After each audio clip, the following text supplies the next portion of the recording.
بھئی کسی کے نزدیک محبت کا معیار حسن ہے تو اس کی محبت حسن کے لیے ہوگی، کسی کے نزدیک محبت کا معیار علم ہے تو اس کی محبت علم کے لیے ہوگی، کسی کے نزدیک محبت کا معیار کرسی ہے، سیاست ہے، حکومت ہے تو اس کی محبت ان چیزوں کے لیے ہوگی، وہ وہاں محبت کرے گا جہاں سے یہ چیزیں ملیں گی، کسی کے نزدیک محبت کا معیار دولت ہے، شہرت ہے، عزت ہے تو وہ وہاں محبت کرے گا جہاں سے ان چیزوں کے ملنے کی توقع ہوگی۔ تو معلوم ہوا کہ غرض الگ الگ ہے، محبت الگ الگ ہے۔ بھئی ہو سکتا ہے باپ کے نزدیک محبت کا معیار اور ہو، بیٹے کے نزدیک محبت کا معیار اور ہو، بھائی کے نزدیک محبت کا معیار اور ہو، دوسرے بھائی کے نزدیک محبت کا معیار اور ہو، تو چنانچہ کبھی بھی ہمارا محبوب ایک نہیں ہو سکتا، ہمارا محبوب ہمیشہ الگ رہے گا۔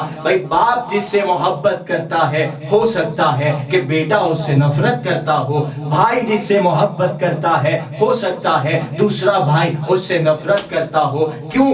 اس لیے کہ ہماری محبت غرض کے پیچھے دوڑتی ہے، ہماری محبت معیار کے پیچھے دوڑتی ہے۔ اب اللہ کیا فرماتا ہے؟ اللہ یہ فرماتا ہے کہ بھائی اگر تمہاری محبت معیار کے پیچھے دوڑتی ہے تو میں ہر شخص کے معیار پر پورا اترتا ہوں۔ اعوذ باللہ من الشیطان الرجیم، بسم اللہ الرحمن الرحیم، الحمد للہ الذی لم یسبق لہ حال حالا فیکون اولا قبل ان یکون آخرا ویکون ظاہرا قبل ان یکون باطنا، کل مسمى بالوحدۃ غیرہ قلیلا وکل عزیز غیرہ ذلیلا وکل قوی غیرہ ضعیف، والصلاة والسلام علی سید الانبیاء والمرسلین سید الاولین والآخرین خیر المبشرین والمنذرین شفیع المذنبین نبینا بالقاسم محمد وآلہ الطیبین الطاہرین المعصومین الہداۃ المہدیین، اما بعد فقد قال اللہ تبارک و تعالی فی کتابہ المبین وفرقانہ الحمید وقولہ الحق، بسم اللہ الرحمن الرحیم، قل ان کنتم تحبون اللہ فاتبعونی یحبکم اللہ۔ صلوات۔ آج کی اس مجلس کا عنوان ہے معیار محبت، اور میں نے اس کے لیے آپ کے سامنے جس آیت کو تلاوت کرنے کا شرف حاصل کیا اس میں خدائے کریم اپنے حبیب کو مخاطب کرتے ہوئے یہ ارشاد فرما رہا ہے، قل ان کنتم تحبون اللہ فاتبعونی یحبکم اللہ۔ ہے میرے حبیب اپنی امت کو یہ بات سمجھا دیجئے، واضح کر کے بتا دیجئے کہ اگر تم اللہ سے محبت کرتے ہو اور اگر تم سمجھتے ہو کہ اللہ سے محبت کرنی چاہیے تو اس میں کوئی شک نہیں کہ اللہ اس قابل ہے کہ تم اس سے محبت کرو، لیکن تنہا تمہارا اللہ سے محبت کرنا تمہارے لیے فائدہ مند نہیں ہے۔ ارباب بصیرت بات سمجھنے کی کوشش کیجئے گا کہ میں کیا کہنا چاہتا ہوں، کہ بھائی اگر تم کو اللہ سے محبت ہے تو بے شک کرو، لیکن تنہا تمہارا اللہ سے محبت کرنا تمہارے لیے اس وقت تک فائدہ مند نہیں جب تک کہ اللہ تم سے محبت نہ کرے۔ اس لیے تو کہا گیا کہ یک طرفہ محبت کبھی کامیاب نہیں ہوتی۔ کامیاب محبت وہی ہے جو دونوں طرف سے کی جائے۔ بھئی میں جس سے محبت کرتا ہوں مجھے اس سے محبت کا تب تک کوئی فائدہ نہیں جب تک کہ وہ مجھ سے محبت نہ کرے۔ میں جس سے محبت کرتا ہوں اس میں کوئی نہ کوئی غرض ہوتی ہے۔ بھئی محبت بغیر سبب کے نہیں ہوتی۔ اگر محبت بغیر سبب کے ہوتی تو ہر شخص کو دوسرے شخص سے محبت ہوتی، لیکن ہر شخص کو کسی سے محبت ہے اور کسی سے محبت نہیں، جس کا مطلب یہ ہوا کہ جہاں محبت کے اسباب ہوتے ہیں وہاں محبت ہوتی ہے، اور جہاں محبت کے اسباب نہیں ہوتے وہاں محبت نہیں ہوتی۔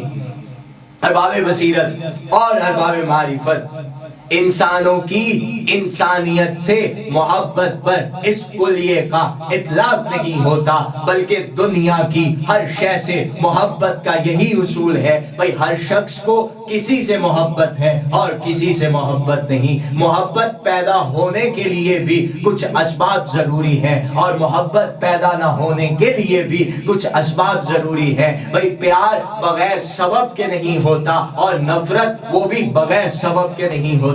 بھئی آپ کو اللہ سے محبت ہے تو یقیناً کوئی نہ کوئی سبب ہے جو تم کو اللہ سے محبت پر آمادہ کر رہا ہے۔ ارباب بصیرت اور ارباب معرفت ہمارے اسباب محبت میں جہاں حق ہے وہاں محبت ہے، جہاں حق نہیں وہاں محبت نہیں۔ بھئی ہم وہاں محبت کرتے ہیں جہاں حق ہو، اور وہاں محبت نہیں کرتے جہاں حق نظر نہ آئے۔ ارباب بصیرت محبت بغیر غرض کے نہیں ہوتی، لیکن غرض ہر انسان کی الگ الگ ہوتی ہے۔ غرض ہر انسان کی ایک جیسی نہیں ہوتی، تو لہٰذا غرض ہی معیار محبت ہے، یعنی محبت کا معیار غرض ہے۔ صلوات پڑھ دیجئے بلند آواز سے۔ ارباب بصیرت اور ارباب معرفت چونکہ ہمارے معیار محبت الگ الگ ہیں تو لہٰذا محبوب الگ الگ ہیں۔ اگر معیار ایک ہوتا تو محبوب ایک ہوتا، اگر غرض ایک ہوتی تو محبوب ایک ہوتا۔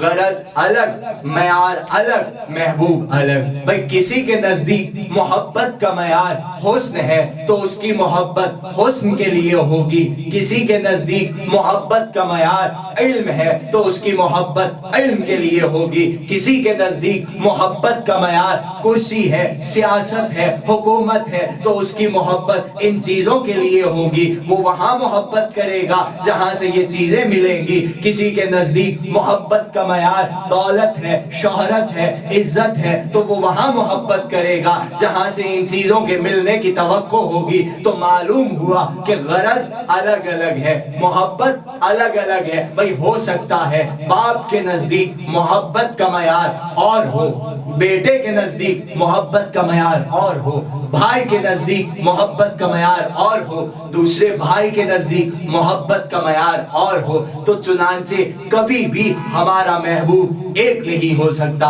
ہمارا محبوب ہمیشہ الگ رہے گا۔ بھئی باپ جس سے محبت کرتا ہے ہو سکتا ہے کہ بیٹا اس سے نفرت کرتا ہو، بھائی جس سے محبت کرتا ہے ہو سکتا ہے دوسرا بھائی اس سے نفرت کرتا ہو۔ کیوں؟ اس لیے کہ ہماری محبت غرض کے پیچھے دوڑتی ہے، ہماری محبت معیار کے پیچھے دوڑتی ہے۔ اب اللہ کیا فرماتا ہے؟ اللہ یہ فرماتا ہے کہ بھائی اگر تمہاری محبت معیار کے پیچھے دوڑتی ہے تو میں ہر شخص کے معیار پر پورا اترتا ہوں۔ صلوات پڑھ دیجئے بلند آواز۔ اگر تمہاری محبت حسن کے لیے ہے تو میں حسن کا خالق ہوں، اگر تمہاری محبت علم کے لیے ہے، دین کے لیے ہے تو میں علم کا بھی مالک ہوں، دین کا بھی مالک ہوں۔ جس شے کو تم غرض سمجھتے ہو، جس شے کو تم معیار محبت سمجھتے ہو، میں کائنات کے ہر شخص کے معیار پر پورا اترتا ہوں۔ مجھ سے ہر شخص مانگے میں ہر شخص کی مانگ کو پورا کروں گا، میں ہر شخص کے مطلب کو پورا کروں گا۔ میں کائنات کے ہر شخص کا محبوب بن سکتا ہوں کیونکہ میں کائنات کے ہر شخص کے معیار پر پورا اتر سکتا ہوں۔ لیکن تنہا تمہارا اپنے معیار کو دیکھنا یہ بھی تمہاری حماقت ہے کہ تم اپنے معیار کو تو دیکھو اور یہ نہ دیکھو کہ محبوب کا معیار کیا ہے۔ بھئی میں اللہ سے محبت کرتا ہوں اور اس لیے کرتا ہوں کہ اس میں میرا معیار محبت ہے، لیکن اس کا بھی تو کوئی معیار محبت ہونا چاہیے۔ بھئی وہ کس معیار پر محبت کرتا ہے؟ نالائق ہے وہ محب جو اپنا معیار تو محبوب میں دیکھے اور محبوب کا معیار اپنے اندر پیدا نہ کرے۔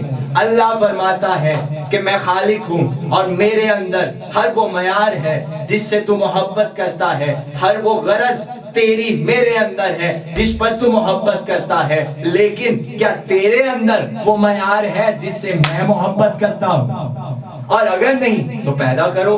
ارباب بصیرت اور ارباب معرفت مذہب شیعہ معیار کا مذہب ہے۔ ہمارے نزدیک دعوی خدائی کرنے والا ہر دعوے دار خدا نہیں بلکہ خدائی کا بھی ایک معیار ہے۔ ہر دعوی نبوت کرنے والا نبی نہیں بلکہ ہمارے نزدیک نبوت کا بھی ایک معیار ہے۔ ہر دعوی امامت کرنے والا امام نہیں، ہم ہر راہ چلتے شخص کو امام نہیں بنا لیتے، اس لیے کہ ہمارے نزدیک امامت کا بھی معیار ہے۔ بھئی اگر خدا خدائی کے معیار پر پورا نہ اترے تو ہم خدا کو خدا نہیں مانتے، اگر امام امامت کے معیار پر پورا نہ اترے تو ہم امام کو امام نہیں مانتے۔ بھئی جس طرح ہم یہ دیکھتے ہیں کہ توحید کا معیار ہونا چاہیے، اللہ بھی دیکھتا ہے کہ میں نے اس بندے کو بندہ تو بنا دیا ہے، لیکن کیا یہ اپنے معیار انسانیت کو سمجھتا ہے یا نہیں؟ بھئی ہمارے نزدیک ہم دیکھتے ہیں کہ خدا کا معیار ہونا چاہیے، ہم معیار توحید کو پرکھ کر پھر خدا مانتے ہیں۔ اللہ بھی دیکھتا ہے کہ اس بندے میں میرے بندے ہونے کا معیار ہے یا نہیں ہے۔ میں نے تو اس کو انسان بنا دیا، انسانی شکل دے دی، لیکن کیا یہ بھی اپنے مقام انسانیت کو سمجھتا ہے یا نہیں؟ بھئی ہمارے نزدیک تو ایک معیار ہے، یہ معیار ہوگا تو نبی مانوں گا، لیکن ایک نبی بھی چاہتا ہے کہ میرے امتی میں ایک معیار ہونا چاہیے۔ بھئی ہمارے نزدیک معیار ہے، اس معیار پہ آئے گا تو امام مانوں گا، لیکن امام بھی چاہتا ہے کہ میرے امتی میں، میرے شیعہ میں، میرے چاہنے والے میں ایک معیار ہونا چاہیے۔ اللہ فرماتا ہے میں خالق ہوں، تو اپنے بندے ہونے کا ثبوت دے۔ محمد مصطفیٰ نبی ہے، تو ان کے امتی ہونے کا ثبوت دے۔ علی مرتضی حق ہے، تو ان کے شیعہ ہونے کا ثبوت دے۔ اور اگر تیرے اندر وہ اوصاف نہیں تو پیدا کرو جو شیعہ نے علی کے ہوتے ہیں۔ ارباب بصیرت اور ارباب معرفت، اگر تم محبوب کا معیار دیکھتے ہو تو اپنا معیار بھی دیکھو۔ نالائق ہے وہ شخص جو محبوب کا معیار تو دیکھے لیکن اپنے اندر محبوب کا معیار پیدا نہ کرے، ان کا معیار پیدا نہ کرے۔ بھئی اگر علی محبوب ہے تو ان کا بھی ایک معیار محبت ہے، اگر محمد مصطفیٰ محبوب ہے تو ان کا بھی ایک معیار محبت ہے۔ وہ بھی ہر شخص سے محبت نہیں کرتے، اللہ بھی ہر شخص سے محبت نہیں کرتا، بلکہ اللہ کا بھی ایک معیار محبت ہے۔ اگر تم محبوب کا معیار دیکھو اور اپنے اندر معیار پیدا نہ کرو، وہ معیار جو محبوب چاہتا ہے تو وہ بندہ ہی سے ہی نہیں، بھائی اس بندے کی بندگی میں شک ہے۔ ارباب بصیرت، ہمارے نزدیک خدا کا کیا معیار ہے؟ صفات ثبوتیہ رکھتا ہو، صفات سلبیہ ہوں۔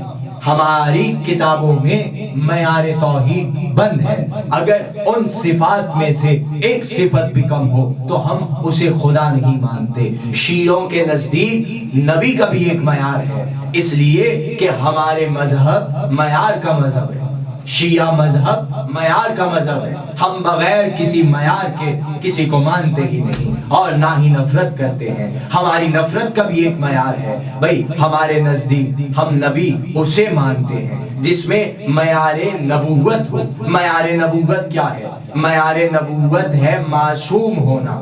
پہلا معیار عصمت ہے، جو کسی زمانے میں بھی گناہگار رہا ہو وہ نبی نہیں بن سکتا، ہم اسے نبی مانتے ہیں۔ یعنی نبی کا معیار یہ ہے ہمارے نزدیک بت کدے کا نہ ہو، کفر کا دیکھا نہ ہو، مشرک کا دیکھا نہ ہو، بھئی اس کی ماں کافرہ نہ ہو، اس کا باپ کافر نہ ہو.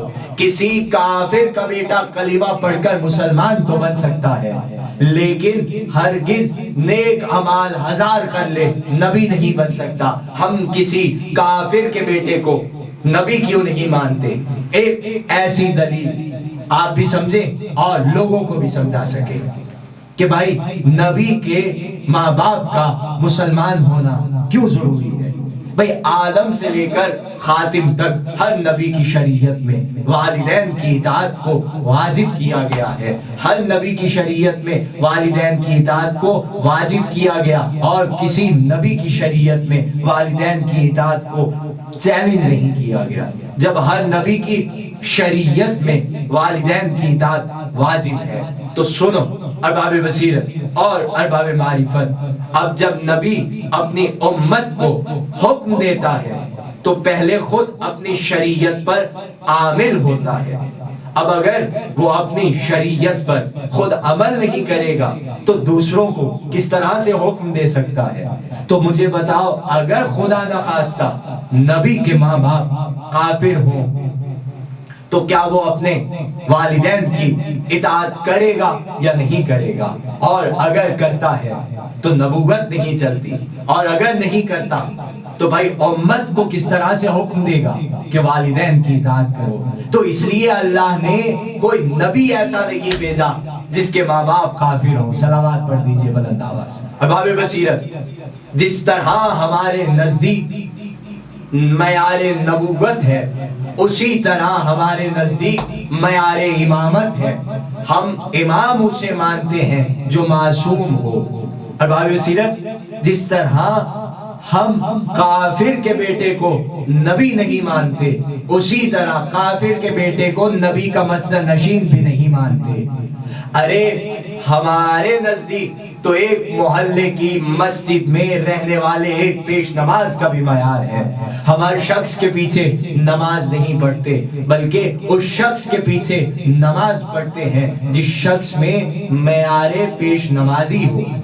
ارباب بصیرت، بھائی سارے داڑھی منڈوا کر نماز پڑھنے چلے آئیں اور پیش نماز بھی جرت کرے اور وہ بھی اس طرح پھروا دے کہ جب پچھلوں نے داڑھی نہیں رکھی تو میں رکھ کے کیا کروں گا، تو وہی جنہوں نے داڑھی نہیں رکھی وہی اس پیش نماز کے پیچھے نماز نہیں پڑھیں گے. جب ان سے پوچھا جائے گا ارے تم تو نماز نہیں پڑھ رہے، کیوں نہیں پڑھ رہے؟ تو کہیں گے داڑھی نہیں رکھی. ارے تم نے بھی تو نہیں رکھی، تو وہ کہیں گے تو کیا ہو گیا؟ لیکن پیش نماز وہ ہونا چاہیے. بھئی ہم تو گناہگار ہیں، پیش نماز وہ ہونا چاہیے جس میں نبوت اور امامت کا کردار نظر آئے. پیش نماز کا معیار ضروری ہے ہمارے مذہب میں. بھئی باجماعت نماز پڑھنا کتنا فضیلت رکھتا ہے. میں نے روایات میں پڑھا ہے اور آپ نے بھی پڑھا ہوگا کہ بھائی اگر 10 آدمی مل جائیں باجماعت میں تو 1 رکعت کا ثواب فرشتے نہیں لکھ سکتے.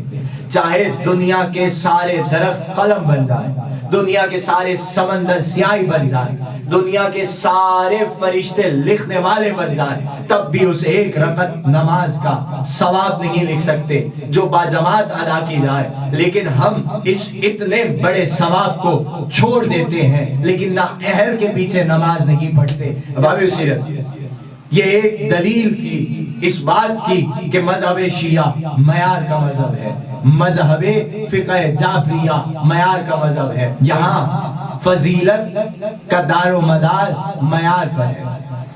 اگر کوئی ایک زیادہ جاننے والا ہے اور اگر کوئی کم جاننے والا ہے تو دونوں کی فضیلت کبھی بھی ایک جیسی نہیں ہو سکتی.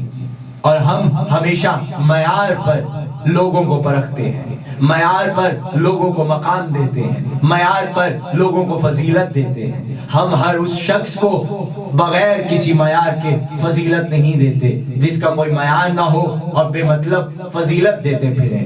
بھائی کہا جاتا ہے، لوگ کہتے ہیں کہ ہر شخص نے میرے مولا علی سے پوچھا کہ یہ بتا دیجئے، یہ بتا دیجئے.